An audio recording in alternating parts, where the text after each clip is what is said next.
woman is balling out, and every day you can hear them shout. The coconut woman is balling out, and every day you can hear them shout. Get the coconut water, coconut. It make you good for your daughter. Coconut. Cocoa have a lot of iron. Coconut. It make you strong like a lion. Coconut. The lady told me the other day, no one can take her sweet man away. I asked her what was the history. They knocked it in a bar, coconut. And it sound very hot. Coconut. Get the coconut candy, coconut. It make it sweet like candy. Coconut. I cook in a go, coconut. I cook and a go, coconut. I cook and a go, coconut.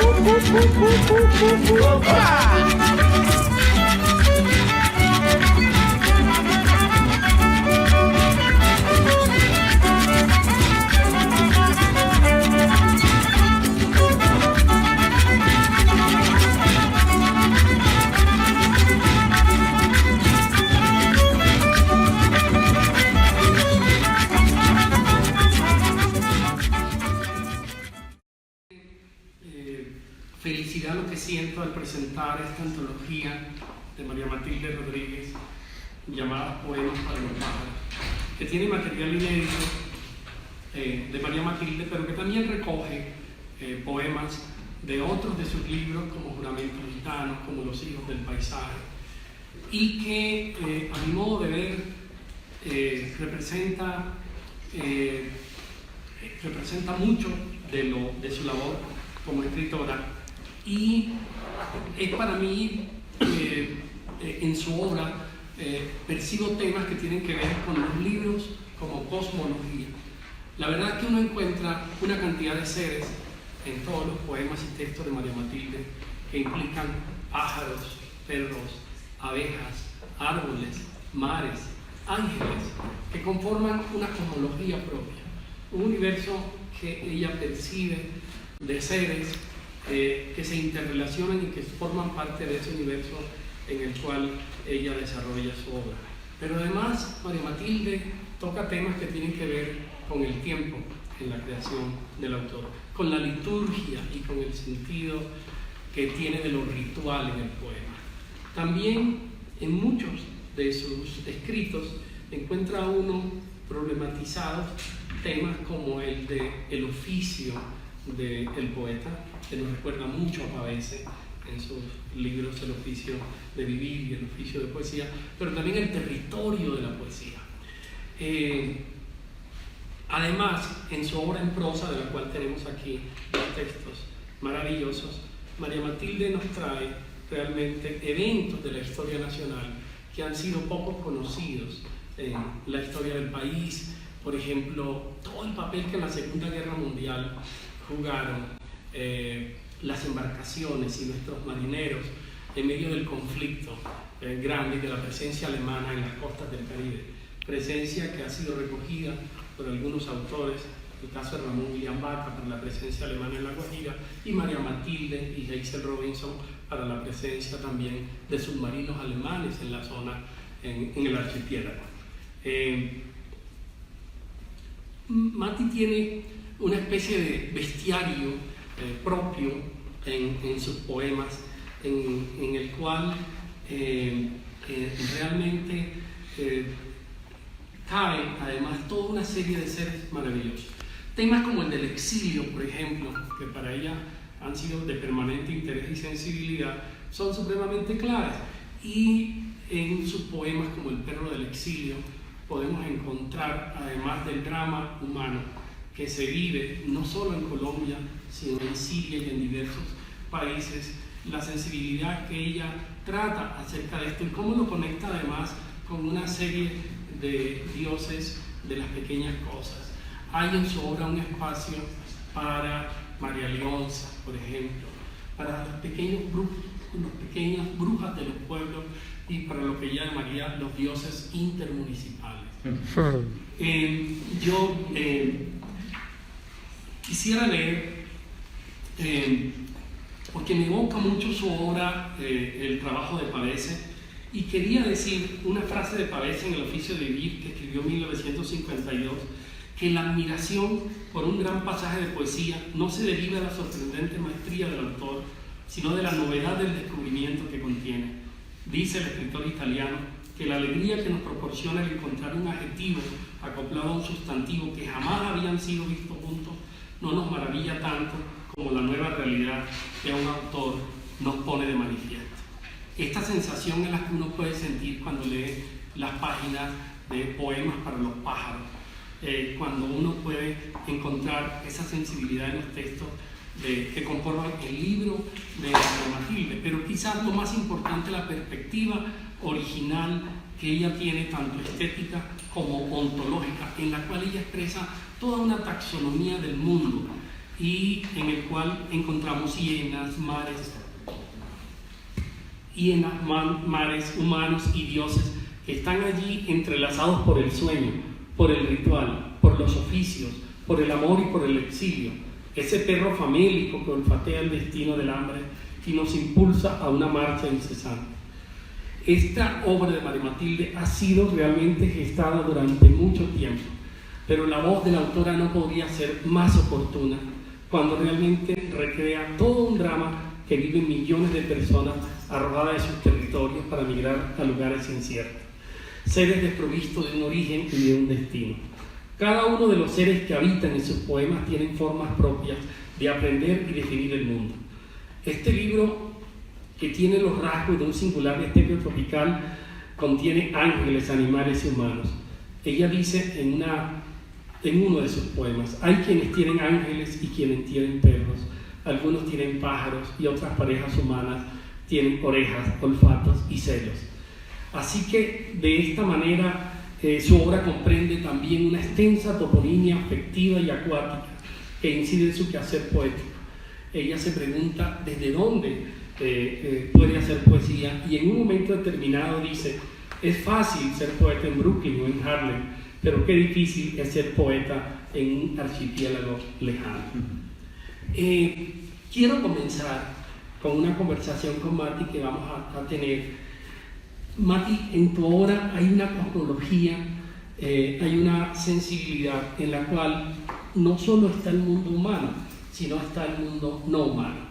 Uno puede ver aquí, en algunos de tus textos, las huellas de Maeterlinck, y sé de tu devoción por la lectura de sus obras, sobre todo esa colección que este gran dramaturgo belga hizo acerca de la inteligencia de las flores, o de las termitas, o de las hormigas, o de su trabajo sobre las abejas. Y uno puede encontrar poemas como Un tigre en la mirada. Yo quisiera que leyéramos un fragmento y nos hablara un poco de esa sensibilidad que tú tienes al respecto de los no humanos en tu obra. Bueno, buenas noches, gracias por esta invitación, gracias a mis amigos, a Juan Manuel, a Jaime, a María Tavares, a los que están aquí, que nos están acompañando en una noche maravillosa. Primero leeré Un tigre en la mirada. El tigre venía cargado de rayas, por si acaso. Traía bengalas en las uñas y bostezos largos detrás del matorral. Quien no ha visto un tigre, nunca ha visto la tristeza de Dios. Tienen los ojos llenos de tarde sin lluvia, los ojos tranquilos como la copa verde de los árboles, los ojos del amor, cuando el amor no es posible, y son mansos, cuando para alimentarse se lanzan sobre tu cuello sin recuerdo. Bueno, como Catherine Ibargüen, yo pido aplausos.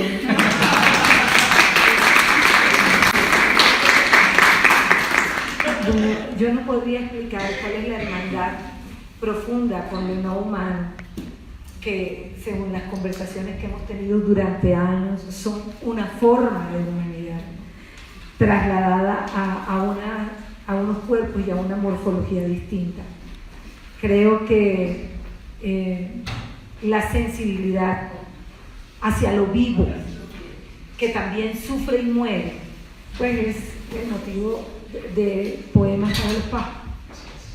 Ya hemos dicho tanto de lo humano y hemos fracasado tanto y de tantas formas, que esperemos que los pájaros hagan finalmente algo. Mati, hay mucho de religioso, de litúrgico en tus poemas. Y lo combinas frente a todo ese drama del exilio que te impacta tanto, que te preocupa tanto, en esas barreras que levantamos desde territorios contra el resto de la humanidad. Y uno puede encontrarlo en una serie de poemas en los cuales tú plasmas como el perro del exilio, pero a la vez lo vincula cuando ves que la gente migra, pero viene con sus dioses, sean dioses aldeanos, provincianos o dioses pequeños, dioses que parecen abandonarlos. Me gustaría que leyeras El perro del exilio justamente y nos hablaras de eso.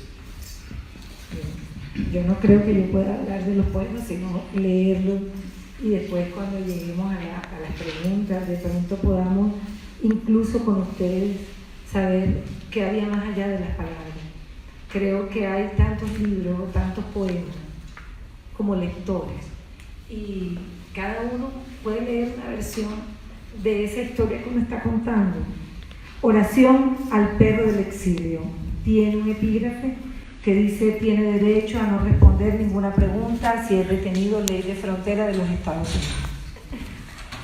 Al perro famélico que olfatea el destino del hambre, a los caminantes de las trochas desde Paraguachón hasta el río Magdalena, a los peregrinos que salieron de Valencia y se congelaron en el nudo del páramo de Santurbán, a la mujer que bendice el aire de quienes salieron de Senegal, Nigeria o Agadez para llegar a Libia y después a Trípoli y ver por fin el Mediterráneo contaminado con tus ojos de turista, al fantasma de Rimbaud que se hundió en el Lampedusa, a los tripulantes de la Alejandría que se despidieron para siempre de Siria, a los 72 de Fernando de Tamaulipas, a quienes abordaron la bestia y pidieron al cielo que cuidara sus rieles, a quienes caminaron sobre las brasas para llegar a Sión, a los que huyeron de Sión para llegar a ningún lado, a quienes naufragaron en las autopistas, a los que llegaron temprano y no fueron anotados en el libro, a los brazos que arrullan sin temor al hijo ajeno, a los que prenden velas al solsticio, a los que compran el Bristol antes de la cosecha, a los tibios de corazón que no heredarán la tierra, a los que no son ni fu ni fa en el inventario de monedas, a los que se marchan sin boleto de regreso, a los que mantienen su puta fe por fuera del comercio, a las gallinas de Corinto, a la epifanía de tu cuerpo que descansa en paz a pesar de la lluvia, a las rosas pálidas del jardín, al dios suburbano que pasea por Corrientes, al dios medieval de las islas, al dios racional de Nueva Delhi, al dios centrífugo de la mezquita, a los dioses y diosas intermunicipales, desde María Lionza hasta la bruja del Potrerillo. Les pido que se concentren en aquellos asuntos que les toca, que ya estamos cansados de la estafa, de la tristeza y de la esperanza.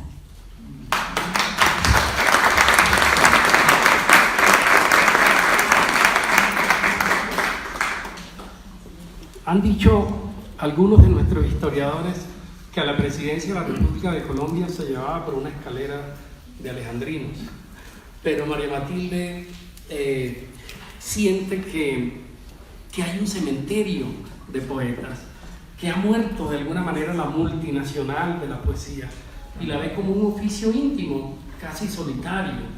Y uno de esos poemas se llama Un cementerio para poetas.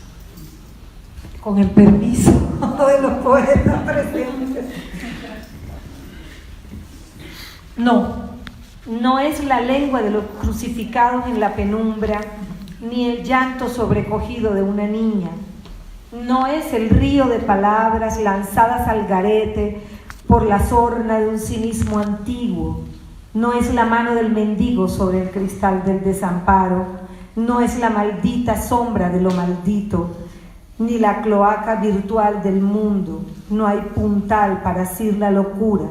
La patraña la convirtió en vampiro que no soporta la luz ni los espejos. Murió la multinacional de la poesía, con sus océanos de miel en la solapa de un libro de $6 y la risa pregrabada en las estanterías de una sintética placidez. Se acabó, no va más, se agotó la boletería. No hay quien desee ver el espectáculo de un hombre roto como una vajilla china, con las lágrimas amarradas en un nudo de corbata y la mueca gramatical del silencio y la navaja lista como si hubiera cielo, como si existiera el cielo. Se acabó la multinacional de la poesía. No va más, no va más.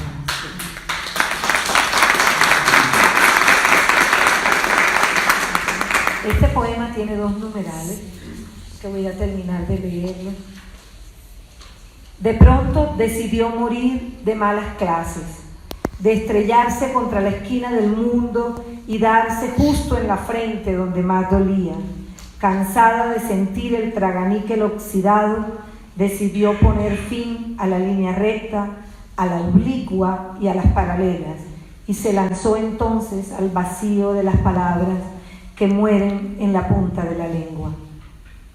Quema la madera, que voy a levantar el humo donde vivirás de ahora en adelante.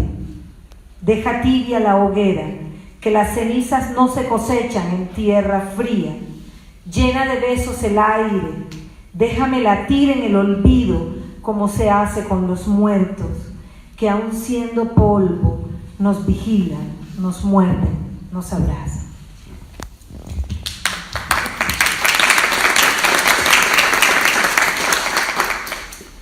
El tiempo en los poemas de María Matilde no se ve transcurrir o fluir en una secuencia temporal episódica que forma un continuo. Uno puede encontrar un tiempo discontinuo en María Matilde, un tiempo que tiene que ver con la memoria, pero que tiene que ver con eventos, con situaciones del país, que tiene que ver con lugares. Y en algunos de tus poemas te preguntas cosas como ¿qué hace un domingo cualquiera en ese país prestado? ¿Cómo está el tiempo por allá? Pero hay un poema que me encanta porque creo que muestra toda una relación también de tu concepción del tiempo con lo litúrgico y con lo ritual que habíamos dicho, y es Premonición del Silencio.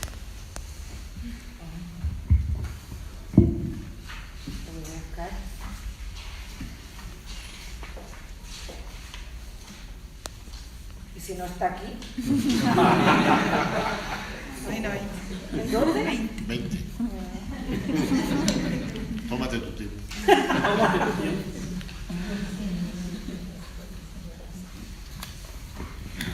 Quien lea estos poemas cumplirá con el designio de volver sobre su pensamiento por lo menos 5 veces antes de proferir palabra alguna, porque el tiempo de los santos terminó con las lluvias bebidas en el cántaro eléctrico cuando los padres pastoreaban a sus hijos y los colmaban de gestos malditos a plena luz del día sin sentir remordimiento alguno. Plenos caminarán los que durmieron sobre el ocio de las palabras, aquellos que protegieron los siglos de tumores sigilosos causados por el llanto, porque hablaron a sus semejantes y no esperaron respuesta, y padecieron el insomnio de la desesperación, porque vieron con tristeza que los más terribles hombres copularon sobre la tierra en busca de vástagos, y esos vástagos abominables rigen hoy las ciudades del mundo. Benditos sean los que tambalearon en las esquinas, dudando cada segundo de la paternidad del cielo sobre los dolores del hombre. Bendito el que no participó del premio mayor de este desastre, ni se arrepintió después, cuando halló solo un poco de verdor entre sus manos y hollín en sus recuerdos. Bendito sea el que solo dejó una sonrisa vacía o una página en blanco.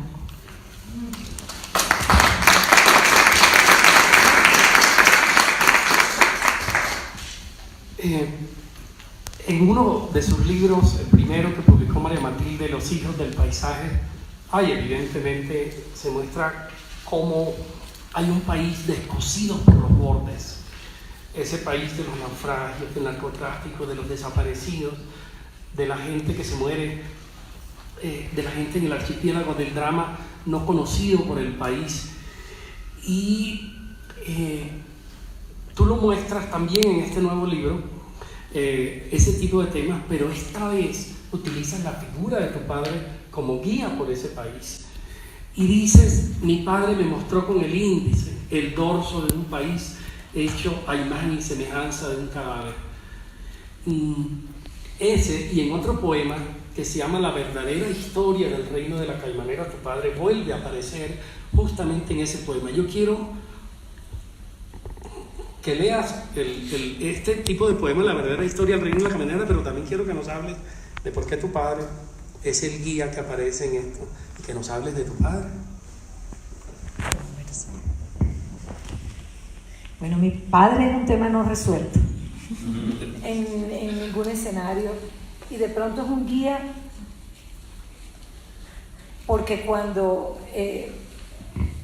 sería el guía hacia la incertidumbre, porque así esa guianza tampoco, esa cartografía nunca nos ha dejado esperanza, tanto en los dos poemas que mencionas como en versiones como La verdadera historia del reino de la Caimanera. La verdadera historia del reino de la Caimanera tiene una historia oculta, que es el tema de los gitanos en Colombia, y cómo mi abuelo y mi padre, con una actitud un poco vergonzante, abandonaron una estirpe de libertad de hombre sagrado para dejarnos después caminando sobre las versiones de un país que aún no terminamos de recorrer.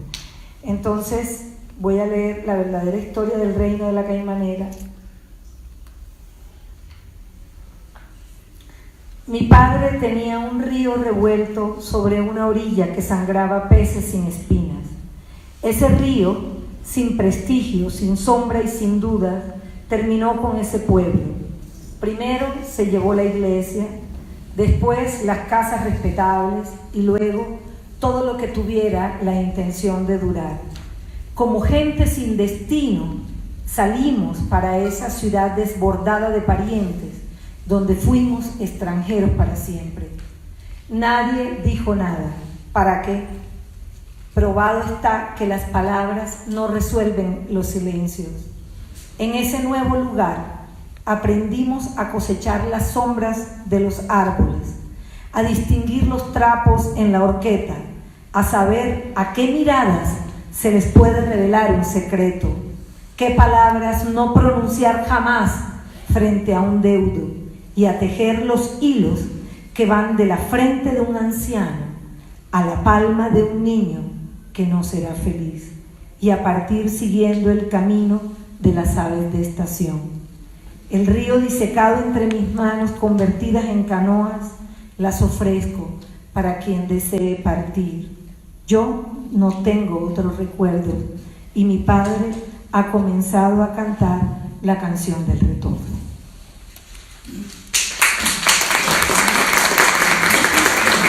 Otro poema de versiones es un poema un poquito largo y hace un recorrido no solo por la Caimanera, sino por las estepas personales de mis recuerdos. Está dedicado a Omar Machado, Emilio Escorcia y Justiniano Arrazola. El país era entonces solo un patio descosido por los bordes. Las plazas mostraban su esqueleto desdentado, mientras ellos jugaban a construir edificios con palabras de azúcar atravesadas con cianuro. Fue así como el pez pensó en un barco, y la espera se convirtió en un balcón amarillo, y la calle fue el reflejo de tu nombre que no quería morir entre gavetas, junto a una orgía de papelitos con apodos de ciudades, como los niños que se hacen hombres detrás de las canoas.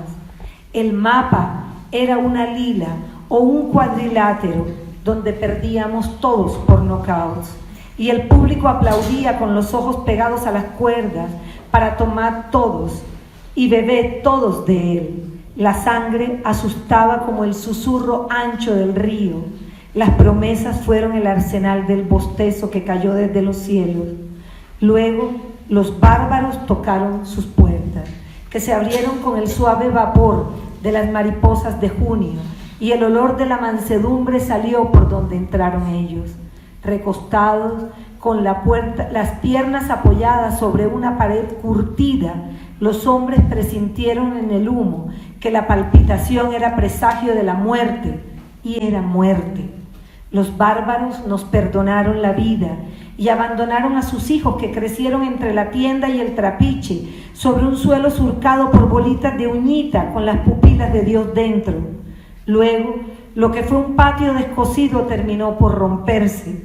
Las madres se tatuaron a las ventanas abiertas sobre la vista de un camino polvoriento levantado por las espuelas de la noche, y no los vieron volver. Sus entrañas se enfriaron con el espanto de sus retratos en los diarios. Guadalupe vivía entre los cardos, mientras Rosario enjuagaba su vestidito de holán en agua mineral. Aquí la muerte era impúber, cuando en Charleville, Verlaine acarició la espalda empinada de Rimbaud. A mí me tocaron otras fechas. Nacía cuando el omoplato se asomaba entre el costillar de la planicie y las corrientes. Mi padre me mostró con el índice el dorso de un país hecho a imagen y semejanza de un cadáver. No fuimos testigos de nada.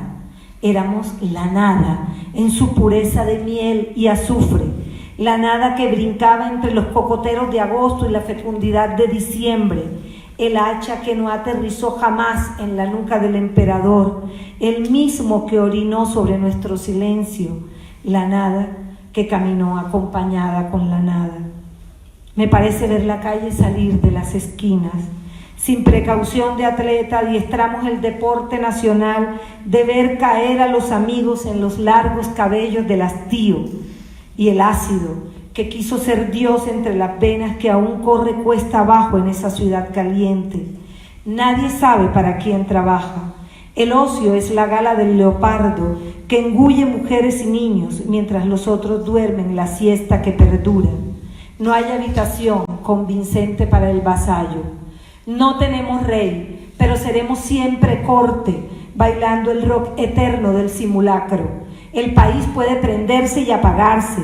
Basta tener corriente eléctrica para tenerlo al alcance de la mano, como el que guarda un retrato en el bolsillo, como el que guarda la Ilíada sin leerla.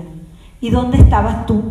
Mientras nos comíamos las uñas detrás del horizonte y nos sabía a leche tibia. Siempre es una palabra obscena para quien nos odió sin conocer el espacio detenido. Hoy recorro el álbum de los odios de los viejos tiempos y sé que no hay camino. Solo el crimen redime al asesino de la indiferencia brutal de los espejos. Parece que ser manso es el peor de los negocios. Me pides agua y te doy sed. Busco el suelo en la luna menguante del desamparo. Yo que siempre fui un fracaso, caigo siempre ante cualquier perdón, pero el alma se resiste, se resiste.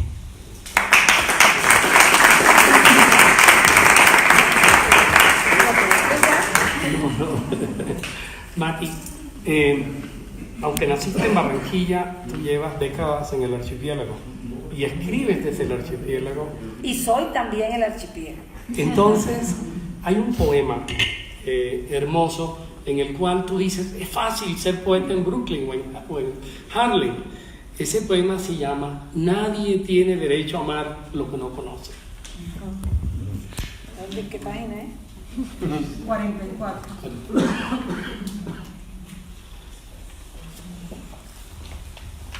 Bueno, con relación a la isla, yo creo que es mi gran pasión y pido permiso siempre para hablar de ella porque es como descalzarse para entrar a un lugar sagrado para nosotros, que también nos duele profundamente siempre. Y estos espacios que nos permiten a poetas de otros lugares, que estamos, digamos, que vivimos en los márgenes del país, es otra forma de mostrar el otro país que no se conoce en estos lugares. Es fácil ser poeta en Brooklyn o en Harlem. Es fácil hacer un poema en el muelle Riverside sobre el Hudson. Y más fácil hablar del poema que viaja desde la estación de la calle Court entre las 11 y las 5, con los yonkis esperando su turno de una visión de ángeles y los gritos veloces sobre el metal. Es fácil maquillar la máscara para vender unos pechos tan falsos como la luna sobre el Empire State.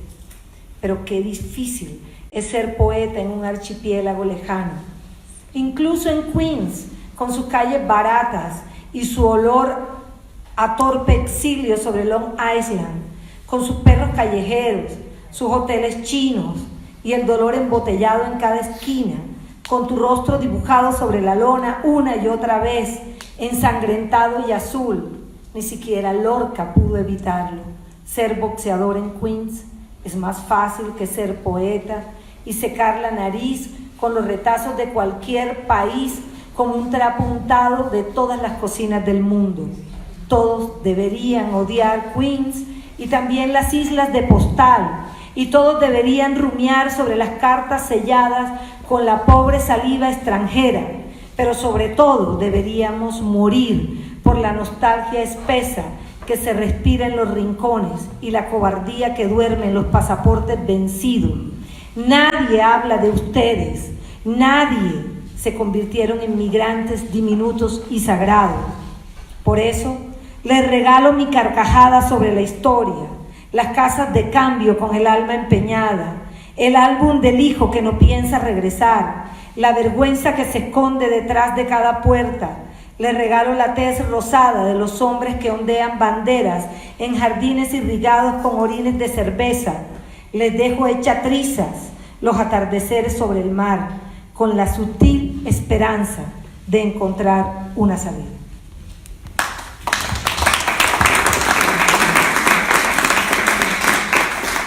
Antes de pasar a las preguntas del público, quisiera terminar diciendo que toda esta geografía creativa a la que se une la obra de María Matilde es al mismo tiempo universal y caribe. El olor de mares no domesticados permea sus versos.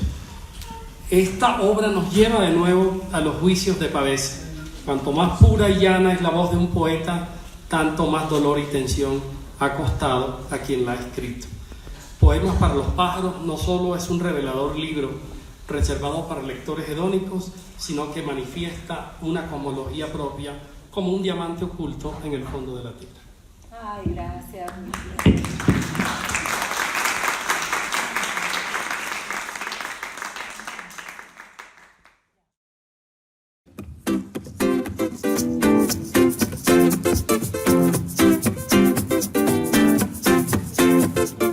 All right. Now remember this island. Sweet mentor. Let me know. From I see you smiling. From I see you moving.